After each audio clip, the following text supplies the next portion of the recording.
వీళ్ళిద్దరికి పెళ్లి చెయ్యాలి అన్నప్పుడు పెళ్లి చేసుకున్నాడు. అదేంటండి ఆ అమ్మాయి ఉన్నతమైనటువంటి కులము, ఇతనేమో ఈ కులంలో ఉన్నాడు, ఇది తప్పు కాదా అని మాట్లాడితే గొంతుకలు ఏం మాట్లాడుతున్నాయి?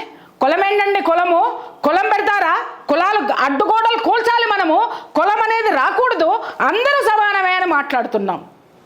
బాగుంది, 100% బాగుంది. మరి ఇదే సంఘటనలో హత్య చేయబడగానే కులాలు ఎందుకు వచ్చాయి? మై డియర్ ఫ్రెండ్స్, నేను ఇక్కడ ఎవరిని కించపరచట్లేదమ్మా, కరెక్ట్గా వినండి. సమాజంలో దళితుడు అనేటటువంటి పదాన్ని ఎవరెవరు వాడుకొని మిమ్మల్ని ఇంకా లోపలికి తీసుకెళ్తున్నారో నేను చెప్తున్నాను. మీరు ఎదగకుండా చేస్తున్నారో నేను చెప్పడమే నా లక్ష్యం. ఇక్కడ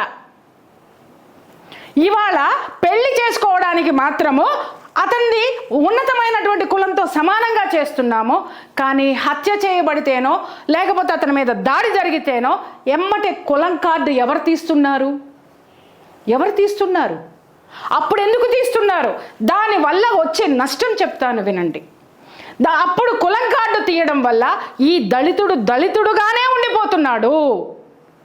అతను ఒక మనిషిగా ఈ సమాజంలో గుర్తించబడట్లేదు.